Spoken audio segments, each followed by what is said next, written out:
All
right. Can you all hear me? Yes. Good, good, good. So can we continue or we wait for the others to join again?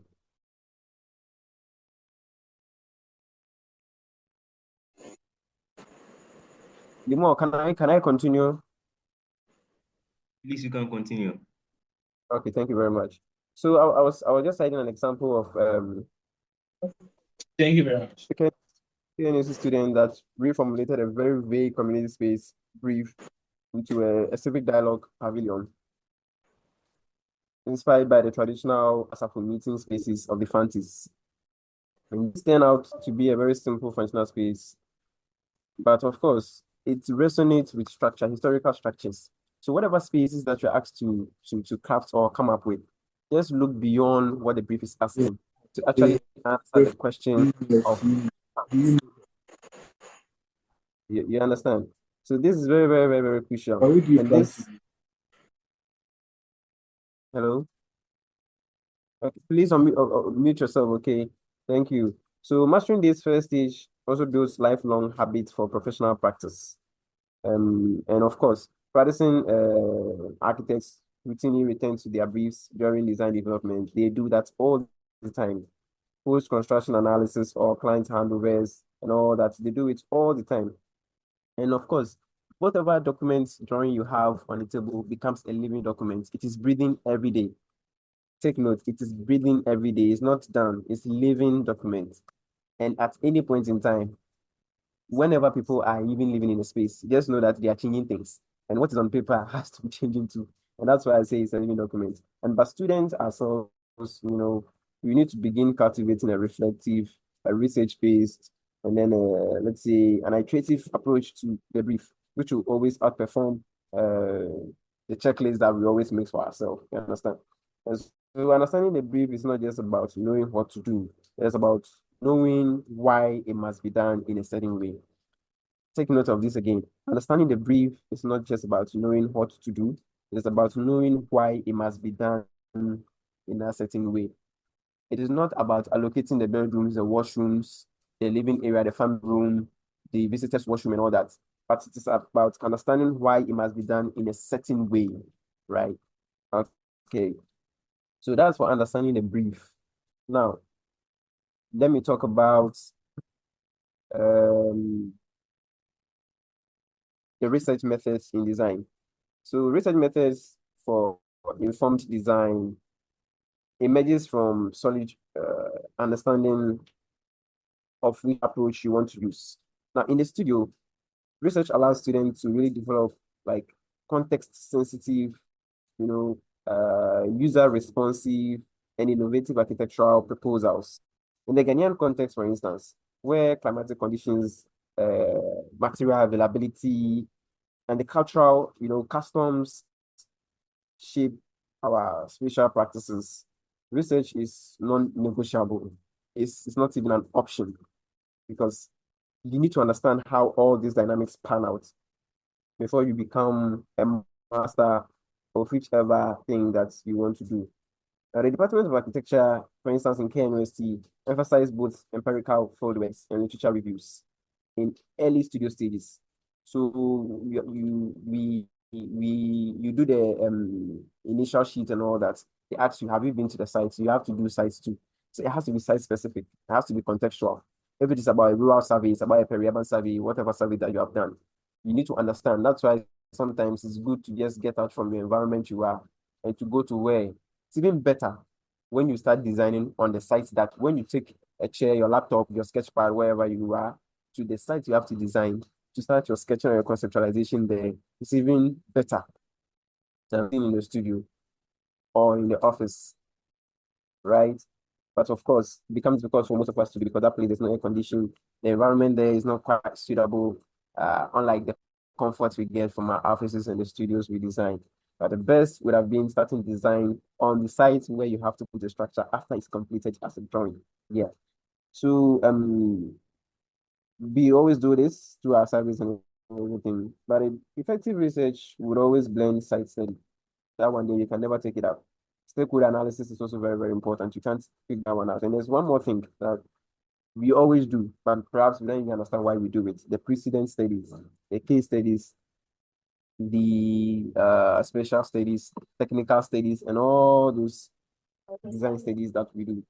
I failed visit to so many like we did recently in our Caribbean survey revealed how local materials like, you know, laterites, mud, earth, bamboo, other local materials like are usually informally effective. It's informal material, right? But yet it is very, very, very, very effective for shading and cooling. Sitting in your offices, you only read about it without really having a hands-on experience on how these things really impact how spaces behave. But once you have an experience, once practically you've been through all these things, you know how to approach the design and all that. And so you need to not only engage the environment, but the people, like I mentioned previously. In a case where we went for the seminar survey, we did interviews with market women, we uncovered the needs they stated, and if we have to do proposals for non-domestic designs, that means that these are feeding directly into what the brief should be. The storage for the babies, items, the areas for prayers. These market people, they pray to Wednesday on Friday. It's not now that it's coming to dress up to go to the mosques. There should be a space for them to pray. And in fact, aside the Fridays, every day a Muslim pray 5 times. How would you incorporate that into the design? Because you're not only designing for people who don't pray 5 times. How would you make sure that when you're designing the market, you have all these things behind? That is what makes it a market, not just a place to sell. A market goes beyond selling and buying, right? Okay.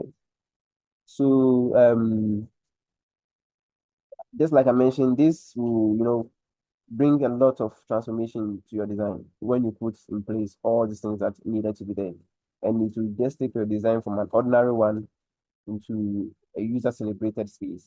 And of course, your spaces are celebrated. I mean, you've done a fantastic job. Many a times our informal architectural typologies evolve through embedded understanding of user needs.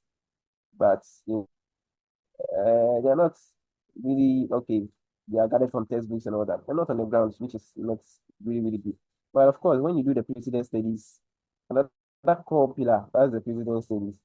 You look at existing architecture projects that solve similar problems locally or internationally, which your case studies too. This helps you as a student to identify what works and what doesn't work. In case you don't know why you should do the local case study, the foreign case studies, the precedent studies and all that. It really helps you to understand what works and what doesn't work. So when we say lessons learned, put your lessons learned on your sheets. This is what you're trying to ask for. Not just to go and quote some literature and bring it and want to run away with it. No. What worked in this scheme that they did or in that project they did and what didn't work? And why are you or what are you going to do consciously to ensure that what works for you and what didn't work, you don't waste your time doing it because it will not work again, right? So this is where it becomes important. But for example, students who, I don't know, if one way or the other, might designing a space like, let's say, what space should I, okay, let's say, okay, there's this current competition to design a flood resilient school. if you have to do such a project.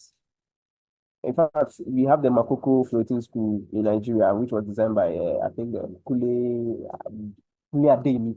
So Kule Adeyemi's project, for instance, is content specific. It comes to solutions, offering insight into the structure, the material strategies, and everything that you need. But of course, uh, students will not understand it for how he has placed it, but for the submission sake, because you just want to get the skin done and then move to the next thing. But that's not it.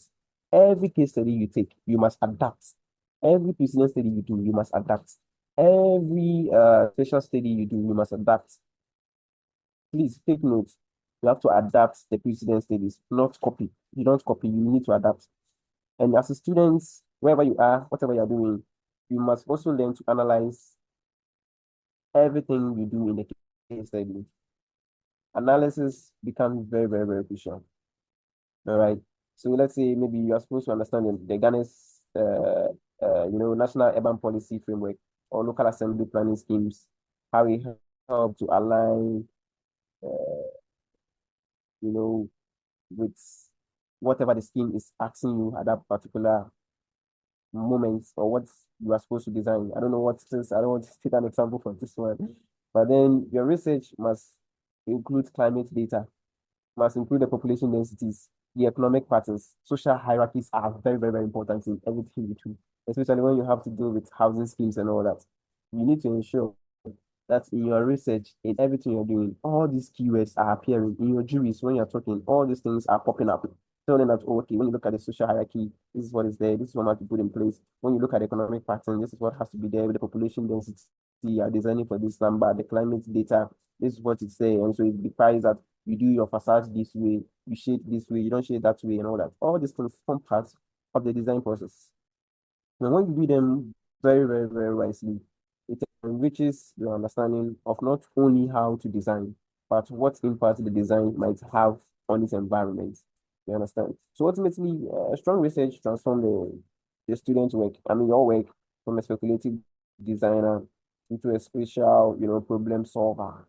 Yeah, again, in various studios, an award-winning project. Let me say, maybe after here, you'll be doing award-winning projects, and it will show how your research has been really, really valuable to whatever you have, and it will be celebrated. So we will all embrace it, and it will be a fantastic work. So to me, research is really, really, really, really important. Everybody needs to grasp how to research into the work. And now I think everybody now has an understanding of how and why it is very, very important to do case studies, special studies, technical studies, precedent studies, and all those, even anthropometric studies, why you should do them. It's about the impact that the design might have on its environment and on its inhabitants and the structure itself, right? Okay, so let's cut uh, the concept development in design from idea to intents. How do we get concepts? How do we get concepts? I've had some series of lectures for some students, and I've always mentioned that there are three ways cardinally you can get uh, concepts. One is from the brief, which I spoke about extensively today or this evening. Another one is about the history, the beliefs, the stories, the culture, the ideologies, and everything. That is one, which makes it two. And the last one will be the sites. These three have the propensity to give you a head start into what you should design. The concept is the soul of the design, like I will always put it. It is what gives architecture meaning beyond mere walls and roofs. In studio practice, for example, especially within the African and in the Ghanaian context, the concept